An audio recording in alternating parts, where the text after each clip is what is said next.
What do most Fortune 500 executives have in common? After more than 100 episodes recorded with those very executives from companies like Disney, Amazon, Netflix, Cigna, and Google, the answer is clear. They learned lessons in leadership from the fields and courts of their high school and collegiate sports teams. Some of our guests' athletic experience earned them a place in their sports Hall of Fame, like Chick-fil-A Chairman Dan Cathy. Some hung up their cleats after high school, like Delta Airlines CEO Ed Bastian, while others, like Condoleezza Rice, claimed they were terrible in their sport. But no matter their skill level, they have all told me that being a part of a team taught them lessons they still use as leaders today. In partnership with Maxwell Leadership, I'm your host, Don Yeager, here to give you an all-access pass to genuine, authentic, fireside chat-like conversations with today's business icons so that you can create powerful, positive change in your own organization. This is Corporate Competitor Podcast. With me for today's episode is Ron Simmons, the co-founder, chairman, and CEO of Retirement Advisors of America, a wealth management company that, at the time of its sale to another investment firm in 2019, managed more than $3 billion for retired commercial airline pilots. Ron went on to serve 3 terms in the Texas House of Representatives, and this year I had the honor of co-writing a book with him titled The Little Red Wagon. Ron has learned that it isn't a lack of talent or ability that often holds us back. It's the lure of the safe, comfortable path that threatens to keep us stuck in a rut. So I'm so excited for him to teach us today. Visit corporatecompetitorpodcast.com/138 to download the free bonus resource we put together for you with fill-in-the-blank notes and reflection questions for today's episode and a link to Ron's book. We were there post-integration. A lot of people that are my age can remember integration in the South. It was slower coming along than it should have been. The thing that I appreciate the most about sports, an integrated team, it allowed me to never consider somebody's skin color and whether or not I wanted to be with them or not be with them or play with them or be in business with them. And it was all developed right there. Ron, thanks for joining us. Hey, I'm glad to be here. I appreciate the opportunity to talk to you again, Don. Been a couple of years. We've had the chance to work together. You had an idea. You reached out through our mutual friend, John Maxwell, right, about helping you craft the book that had been inside of you for some time. It's a life lessons book filled with stories from your early days all the way through your time in the legislature. Maybe one of the greatest life lessons was about the importance of who you surround yourself with. Maxwell being one of our most mutual partners. Maybe you could tell us what you've learned from John. Well, there are lots of things that I've learned from John. Most of them were good. One thing I learned that's not so good is John, when you play golf with him, he wants you to give him strokes every single time, no matter how well he's hitting it. Some things, you have to push to the side, but in all seriousness, Don, John has been a mentor to me for quite some time now. And there are really 2 things as I sit here and think about it that jump out for me. One of those occurred when I had reached a point in my business where I wasn't needing to be there on a day-to-day basis. I was chairman, but I had really good partners that were running the operations. I had burnt out a little bit in that scenario. So I just talked to John about, hey, I'm still, in my late 40s, early 50s. What do I do now? What's out there? And I had been, like a lot of people, go from day one. I put myself through college and started a company and all that type of stuff. John said, Ron, you've read the book Thinking for a Change, right? And I'd read almost all of John's books. Well, what you need to do is sometimes just sit back and think. Take the time to think. I started doing that, to just think. That means taking away all of the distractions for a limited period of time. Most of us can't do that for 2 hours a day or 3 hours a day, but we can do that for 30 minutes a day. And maybe it's while you're on your morning walk or something like that. I used to do that a lot. A lot of times I used to listen to music, but I couldn't think when I listened to music. So I had to do my morning walk if I wanted to use that time to really think with nothing on, just me.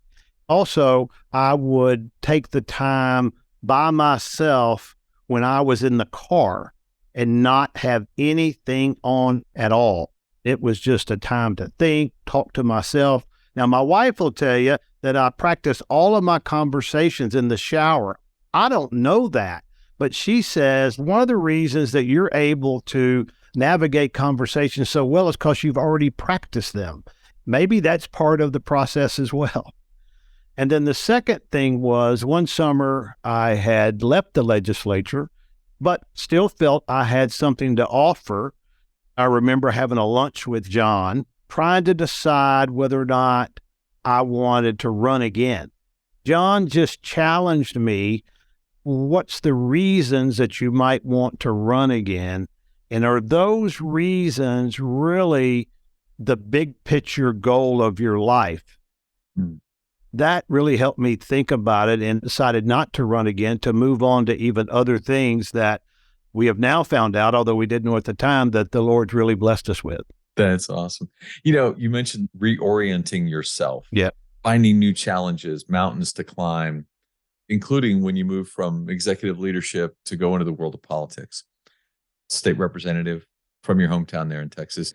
Talk to me about what you learned on that journey of constantly finding new challenges. What was your greatest struggle? What was maybe the thing that you learned the most about yourself?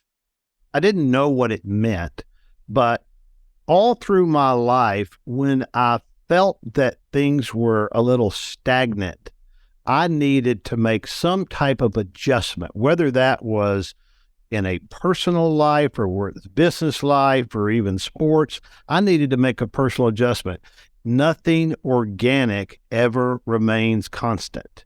The things that you have behind you on your desk and everything back there, those are inorganic. They can stay in exactly the same position forever. Organic things such as us never stay the same. We're either getting better in an area or we're getting worse, whether that's our mental health, whether that's our business, whether that's our physical health, whether that's our spiritual life, our financial life. Nothing ever stays the same. If you don't make an effort to take steps to improve or to change for the better, you're absolutely going to go backwards. So anytime that I got to a point like I did in my business where, okay, this has been really good, we've been really blessed, a lot of people could just stay doing that over and over, and that would be okay. I needed to say, okay, what's the next big thing, big for me, that I could get involved in that would make a difference, and I could show the people I cared about what bigger than yourself meant. That's awesome and a great way to begin the imagination process.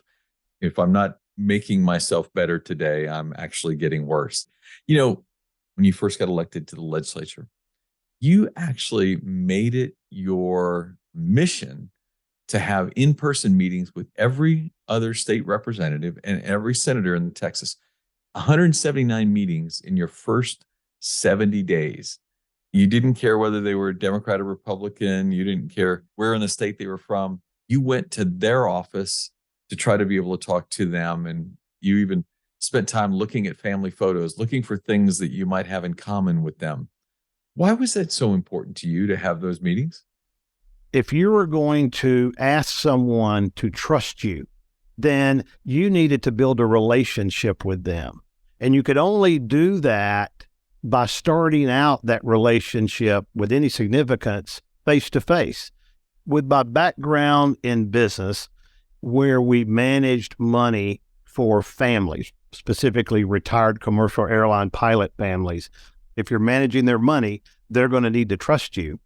Meeting with the pilots and their families, they began to trust me and our firm to help them manage their wealth and the other things going on in their life. And I learned that if you look at what people put around them, even their inanimate objects, then you can learn a lot about them, and it helps you personalize them Like I can tell by looking right now, you're a huge sports person. I knew that already, but if I didn't, I would have known that. Right. Whatever businesses we were in, what I tried to do is make sure that I got to know something about the people that I'm working with or will be working for me or that are going to be our clients. Nothing to do with anything we were doing business-wise. And sometimes it was in little snippets, 5 minutes at a time or whatever. And when I went back to them on something else, I would almost always start with something I remembered about their personal situation. If I remembered that their son was in his second year of college, I would ask about that. That automatically, to me, in my mind, applied to public policy and politics. That if I wanted to be able to accomplish things, I needed to have my colleagues trust me. I didn't even know them. I had to first get to know them. So if you do get into a situation, Don, where there might be some potential conflict, you can melt that away a lot better if your heart is remembering the personal relationship that you've developed with them. Wow, I like that. That's important in any type of what you might consider a longer-term relationship or even a transactional relationship where understanding where the other side might be coming from is critical. You can't do that very well by just focusing on whatever business or political or whatever issues that you're trying to get to the end of. Yes, I wanted to pass legislation I thought was important, but if I walked in there and I said, Representative Smith, I'm here because I need for you to sign on to my legislation, I'm not going to get very far. It's the same way in life. If you're going to develop a long-term relationship, whether that's business or otherwise, you've got to start out by just simply not asking for anything. I just want to get to know you and you know a little bit about me. You're talking about 15 to 20 minutes. Right. You're not talking about 2-hour lunches. I love it. No agenda meetings. If in some way there's a hidden agenda in there, it destroys the trust. Yeah. People want to be recognized and valued, Don. You doing that with no agenda automatically allows them to pull down their defenses. Without question. I love both politics and sports because both are full contact and both have a winner and a loser at the end. Yeah. How did having been a competitor, an athlete, aid you as you were running for and then serving in a political environment? Growing up where I did in a relatively small town, if you were in sports, you played every single play, offense, defense. So you knew that it was a battle from the kickoff to the very end. And let me tell you, learning that you could take no breaks, you have to compete like you're always behind. In politics, if you take a break, somebody else is going to get ahead of you. What generally happens is you'll have one or more opponents. And if you have been an incumbent, let's say, like I was after my first session, you tend to believe what the people around you were telling you because they're the ones that like you and all that. And so you can maybe not, in athletic terms, train as hard. Maybe you don't knock on as many doors, all those types of things. If you have a good consultant, which would be like a coach, he or she is telling you that you're behind all the time. They won't let you look at the polling data. In other words, you can't look at the scoreboard. And there's only one scoreboard that counts, and that's at the end of election day. If you think you're up at halftime and you're going to coast in the second half and go to a prevent defense, all you're going to do is lose. If you get out there in a race where you're running against other people in the political realm and you think that you got this thing under control, it can surprise you pretty quickly. We had to go to the very, very last whistle, and that meant when the clock struck 7 o'clock and the polls closed. Wow, I love that. Great analogy. You know, in the book, you said there was nothing special about me that said I should have been able to be successful. You know, you made reference to the small town, Junction City, Arkansas. Junction City. Both your parents were school teachers. You played football, basketball, baseball. Can you share a memorable moment, maybe a lesson you learned from the fields, courts of your childhood? Well, as I talk about in my book, my mom and dad ended up divorcing when I was in high school. They had struggles like a lot of families do. People listen to this podcast, statistics tell us 50% of them have experienced some type of family scenario like divorce. Sports taught me how much it meant to be a part of a team, and not just a team, but a winning team. I was fortunate that I had other teammates around me that were really, really good athletes, because I could tell pretty quickly that, hey, Ron, you know what? You're okay, but you're no Eddie Malone. You're just who you are. I'm 5'9" tall, probably 160 pounds at the time, but yet I played middle linebacker and led the team in tackles. So I am slightly above average in everything. If you're really good, you're going to beat me in any individual thing. But over time, I can generally get there, because I believe slightly above average or average talent coupled with excellent work will lead to victory. And I only did that because I wanted so much for my teammates to appreciate me and accept me. And we had a similar goal to win. Yet in that team goal, you also got individual accomplishment and the satisfaction of that. It's really been amazing, because without that, I really don't know. I don't know how my parent situation would have affected me or any of that. In a sense, that was my surrogate family. Mm-hmm. Such a truism of many people who have participated in athletics. It assumes a very important role. No question. You know, you foreshadowed Eddie. One of my favorite stories in the book was about you and the star tailback, Eddie Malone, going head to head in a tackling drill. Up to this point, people weren't sure what to make of you. But then in that moment, you gained a sense of confidence that would make a difference. It's a story that I think about actually on a pretty regular basis, because it was really impactful. I didn't know it. Those of you that are listening to this that have ever played high school football, you remember the 2-a-day practices. In the South, those 2-a-days were pretty hot. I would go to practice in the morning, work at the local grocery store in the afternoon, and practice in the early evening. Pretty tough days. And one of the drills we used to do back then, I'm not sure they would even let them do it anymore. We would get in 2 parallel lines about 5 yards apart, and at the end of the line were 2 tackling dummies that were laying on the ground horizontally. One person from one line would get to the middle of the tackling dummies, and the other one would get to the other side. So it's an open lane between them, and they would go head to head. One would be the ball carrier, and one would be the defensive person. There were no blockers in between there. Okay, and I wasn't smart enough to figure out I need to line up against a little guy, get myself in the right spot in line. We probably only had 30 people on the team. It just so happened that I ended up in the front of the line with Eddie Malone. He literally looked like a Greek god. I mean, there's no question. He was cut. He was probably 6'2", 220 pounds.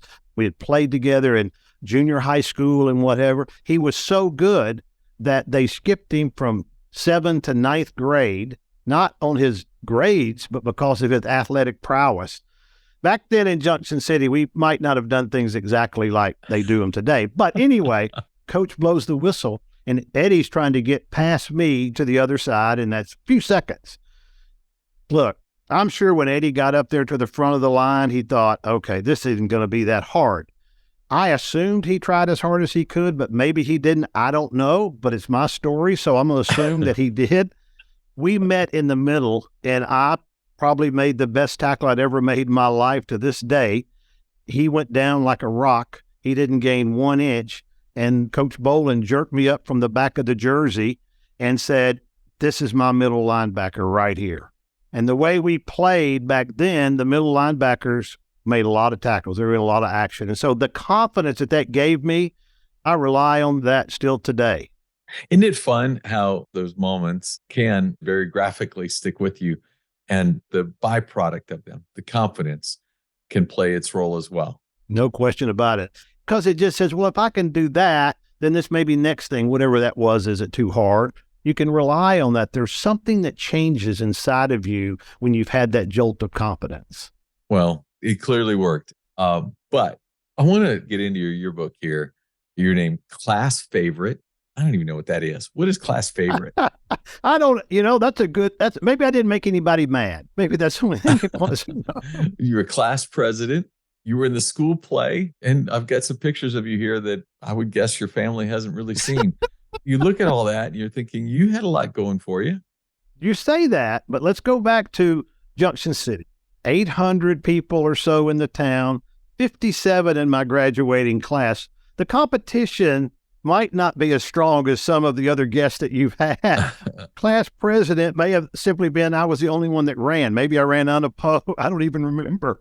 But we did have a good time, and we did have a very close-knit class. We were there post-integration. A lot of people that are my age can remember integration in the South. It was slower coming along than it should have been. The thing that I appreciate the most about sports, an integrated team, it allowed me to never consider somebody's skin color and whether or not I wanted to be with them or not be with them or play with them or be in business with them. And it was all developed right there because some of our best buddies had different skin color than we did. All the people that you talk to on your podcast, I would assume, Don, most of them would end up saying the same thing, that the prejudice that maybe their families had or their ancestors had didn't happen with them is because of what they learned through sports. It is. It's funny. I had this exact conversation yesterday with a leader in the restaurant industry. That's the beauty of sports. And it's the same way in politics. When you get inside the rail of the Texas House, you quickly look around and realize, you know what? It doesn't matter. It takes this entire diverse team to really move the ball forward, whether it's public policy or whether it's on the athletic field. Yeah. You went on senior year, and in the homecoming game, you actually tore your ACL. Yep. What do you remember about that time and the lesson you learned? Well, first of all, tearing an ACL hurts. Okay. In case you didn't know that, it hurts, okay? We were playing a team by the name of Strong. It was just another little town. We were both undefeated, 4-0 coming into that game. We went up to a 24-0 lead at halftime.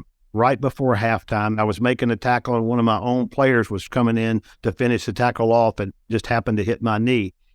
From that, I learned how hard it is when things that you're involved with don't end on your own terms. Everybody on the team realizes that, okay, the last game of the year is when it is, and so you kind of prepare for that. But not being able to leave something on your own terms can really put you in a bit of a tailspin. Although we wouldn't have known it at the time, I think I was probably a little depressed over that, because remember, that was my identity. My mom and dad had just divorced. I didn't exactly know where I was going to be in life. It was really painful. As a matter of fact, for years, Don, I'm talking probably 15 to 20 years, I would occasionally have a dream. Whatever age I was at the time, you know, whether I was 30 or whatever, I was that age, and the coach from Junction City would get me out of the stands and say, hey, we really need you to play in the rest of this game. Mm. And I would always get down to the locker room, get my uniform on, but I would always wake up before I went back in the game. This is true. It's weird. Look it up. It's a phenomenon. It was the processing of just not being able to end this on my own terms. When I got into the investment field of the pilot business, remember, they're forced to retire. At that time, age 60, now 65, I can't tell you how many pilots would tell me after they retire, Ron, I have this recurring dream of being called out on a trip, but I can't find my kit bag, which now would be an iPad that has all the maps on it and all that. I never get there. So all night you're trying to find your kit bag. Like all night I'm trying to get my uniform on. But it's all the processing of something that terminates before you're ready for it to. You were not able to plan that properly, okay? You might learn that whatever that thing was way too important to you. If it meant so much that it's putting you through this type of stress and scenario, we need to check the importance of it. So we need to make sure what our real identity is. And we need to be prepared to quickly engage ourselves in something else that will fill that role, whatever that is. It doesn't have to be another sport. In my case, I'd hurt my knee, so I couldn't play another sport, but I needed to have done something that would have taken those same energies or same emotional desires that could be fulfilled in another area. And that's the same way with pilots. They needed to be involved in something. If they just went to play golf every day after they retired, that was not going to work. They needed to be engaged in something that hit that same sweet spot for them as much as it could. It's interesting. I wrote a book many years ago about Bear Bryant, the great football coach at Alabama, Texas A&M. Coaching football, that was his life. And he retired and just weeks later died. I remember that. And many people wondered that exact question. What was there for him to do? He didn't have anything else. What a real wake up that is. Thank you very much for sharing. Your last election, you didn't end it on your terms. You lost the election. Your conversation with John Maxwell is that idea that maybe I want to come back and run again, so that you did get the chance to end it on your terms. And you experienced exactly what you're talking about here. It was way too important to you. Being elected, being a member of the legislature, having that title, the honorable, meant too much to you. Yeah, it was very difficult. I did not anticipate losing. When I went to the legislature, I'd already accomplished more than I probably thought I could have accomplished. Things had gone well. We were financially secure. I'd been an entrepreneur, built a business, had great friends, had a good family, and all that type of stuff. Going into it, I really felt that, hey, this is something I'm going to do as a service. I think I'll enjoy it. But after a few terms, it's not that important to me. I'll just move on. I did want my kids to understand that public service was important in some fashion. Didn't have to be what I did, but I wanted them to see that giving back to their community was important. When I lost, I had this dark feeling. It really bothered me. And it quickly moved from being bothered that I lost to being bothered that it bothered me. Mm-hmm. I was so internally ashamed that it had bothered me so much, and I had let it become such a big part of me. I was mad at God. I was mad at my consultant. I was mad at myself. It was just too much. In fact, it took me, I had to, in December, after this had happened in November, Lisa could tell that I was pretty disappointed. She was disappointed too, but disappointed for me. I just looked at her one day and said, I got to go. I just got in my truck and headed to our home in North Carolina. It's about 1,000 miles, so it's a long drive. One of the things that I did on the way over is I went by where my ancestors had settled and grown up in southern Mississippi, a place called Laurel, Mississippi, Heidelberg. It's down outside of Hattiesburg. And I had this book that my great aunt had done that tracked our history. The stories that I was able to read about my family and all that type of stuff always were another thing that was encouraging to me. My family established the town in Ellisville, Mississippi, which any of you that ever saw the movie The Free State of Jones with Matthew McConaughey, that's based in Jones County, Mississippi, which Ellisville is in the middle of that. Mm-hmm. They actually separated from the South and the North. They didn't want to have a part of any of it, right in the middle of Mississippi. It's a fascinating movie if you get a chance to watch it. And my family's history is right there involved in that. I was able to go by some old home places and went by to some of the grave sites. It was a spiritual experience because all of this time, God and I were having this conversation, mostly one-sided on my part, unfortunately. I should have done more listening than complaining.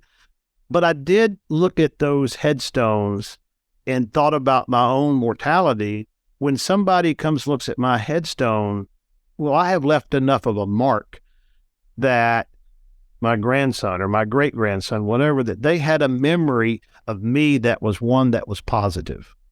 And I really believe that God stepped in to remind me that it's not all about me. If you have a personality like I do and a lot of people do that are driven, you can get pretty quickly brought up and it's all about you.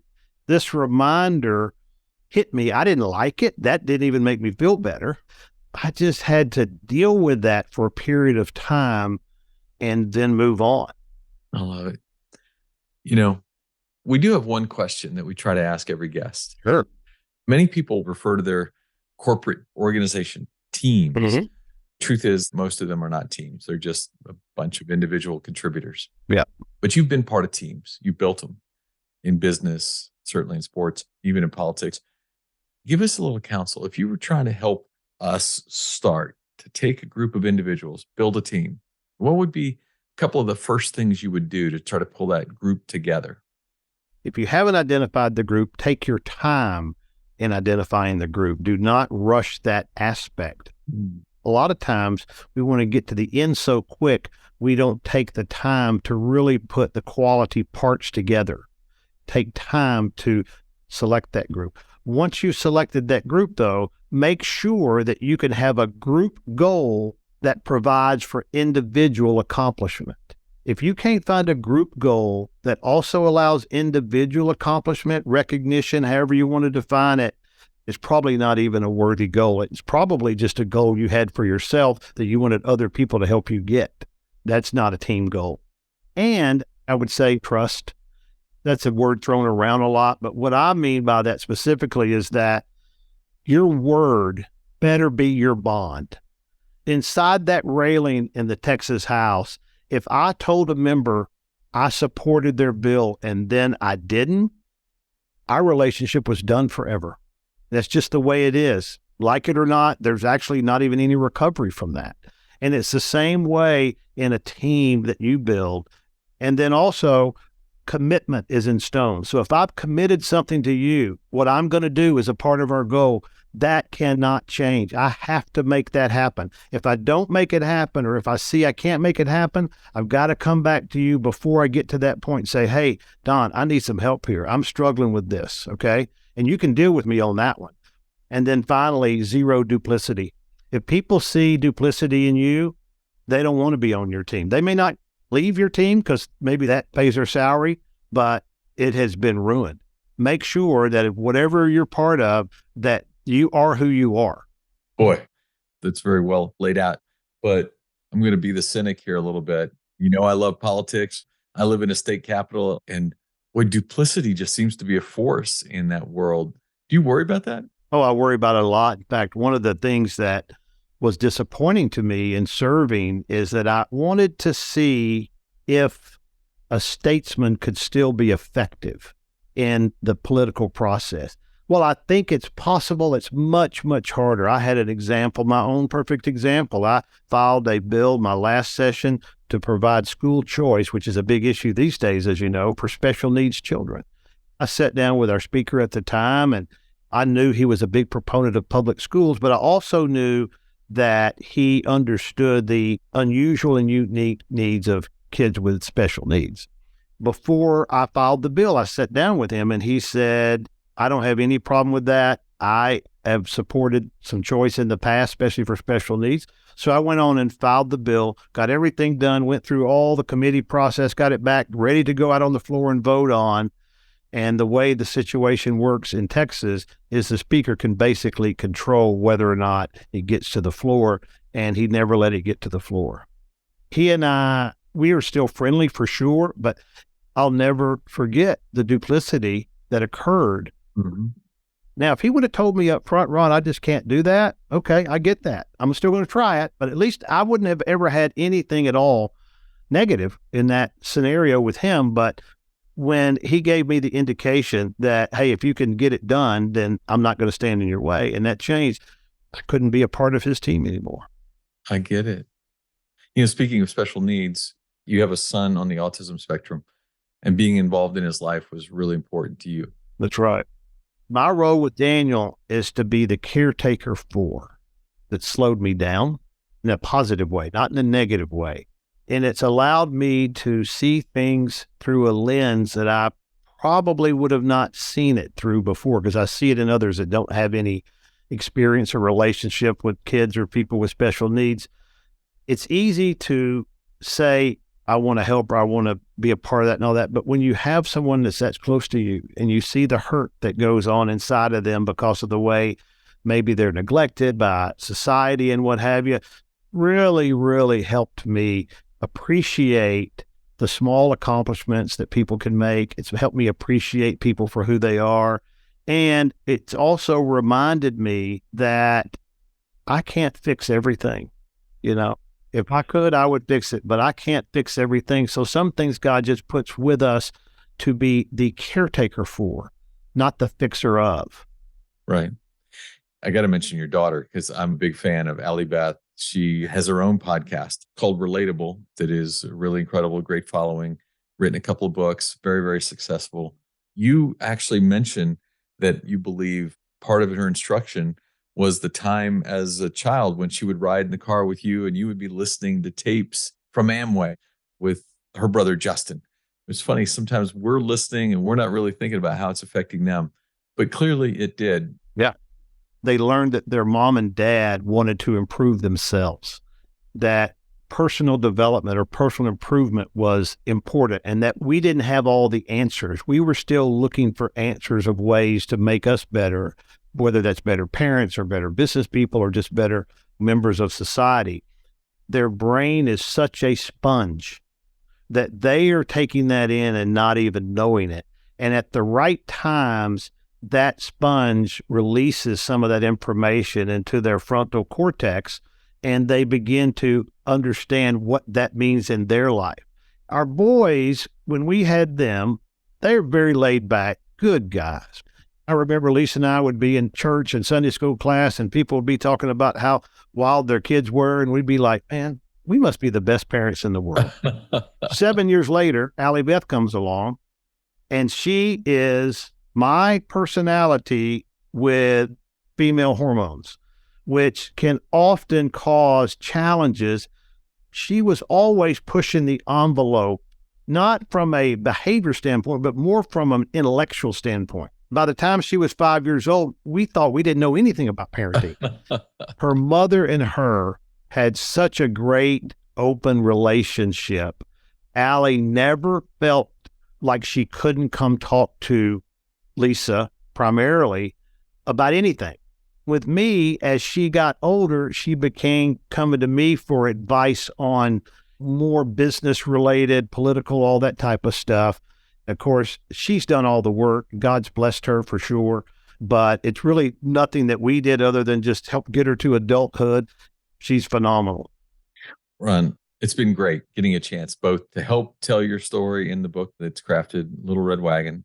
We're honored Maxwell Leadership is publishing the book and looking forward to its success.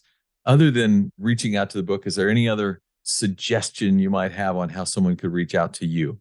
You can always reach me through Facebook or Twitter. I'm all on that. You can email me at ron@ronsimmons.com. It's easy to do.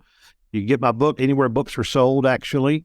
One of the things that I would encourage people to do, if they could take anything away, is that there's nothing special about me.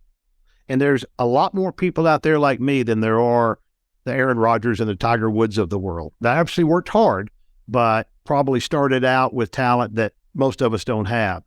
I do believe you can accomplish some pretty incredible things if you'll just take the next uncomfortable step and get the right mentors around you to make that happen. Well, we are looking forward to taking that next uncomfortable step. Thank you today for having been a corporate competitor with us. Thank you, Don. Appreciate it very much. Take care. If these lessons resonated with you, I'd really appreciate it if you would connect with me and my team at maxwellleadership.com/Don, D-O-N. And together we can next level your company culture. I got to tell you, normally I give you 3 takeaways, but today I have 4. The first one is love the whole discussion around meetings, the no agenda meetings that he set with other members of the legislature once he was elected. 179 meetings in 70 days. Very inconvenient to be able to pull that off. But those meetings allowed him to develop a relationship that many others in the legislature didn't have. He understood where they came from. He looked at the inanimate objects they had around them, looking for ways to melt away conflict in the way that we would suddenly have a different relationship and would allow us to feel value within each other. That was such a powerful lesson. He also talked about playing in sports at a little school where you played every single play. So there's no break in the competition. You have to compete like you're always behind. And what a great lesson it taught him in politics, too. Didn't matter what the polls said. He always needed to act and compete like he was behind. Third, he talked a lot about the idea that he was slightly above average on everything, but you couple that with excellent work habits, and he believes you're going to end up in the victory lane. You don't have to be the greatest, any one given thing. Be a little above average, but add in the work ethic, and you'll find great success And finally, what happens when things don't end on your terms? How do you react when things don't end on your terms? Understand that maybe that had been outsized in its importance to you, but secondly, that you had to learn to engage in something else that could fill that void. And when he lost his election, he went from being bothered that he lost to being bothered that he was bothered. How do you manage those moments? When you're able to do that, you actually grow. Before we end the show, our listener shout out today is for Sandy Abel from Space Coast Credit Union. She reached out and said that I was the keynote speaker at a conference she attended several years ago, and she wanted to share more of the 16 characteristics of great teams with her employees and leadership team.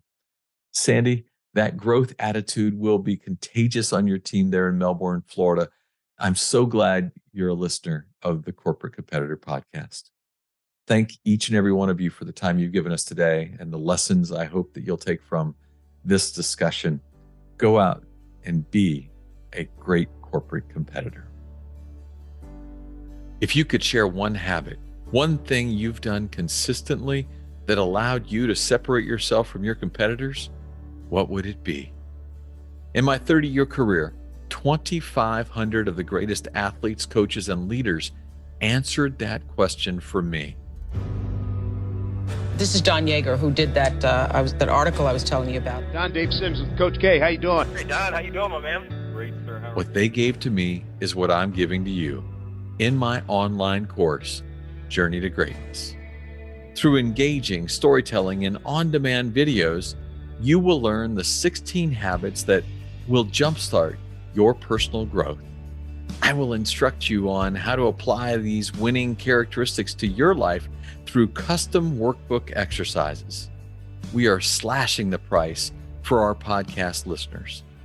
Lifetime access to Journey to Greatness is normally $399, but for our podcast listeners, it will be $49 with the code podcast at checkout. Click the banner on corporatecompetitorpodcast.com to enroll. Thanks for listening to the show. I would be so grateful if you left us a rating and a review. We will be rolling out a new episode every Wednesday. To be the first to listen, subscribe to the podcast on our website, corporatecompetitorpodcast.com. Plus, as a thank you gift, you will receive a free chapter from one of my best-selling books on the habits of high-performing teams. Stay in touch by connecting with me on social media at Don Yeager, Yaeger, on Twitter, Facebook, Instagram, and LinkedIn. Until next week, I appreciate you.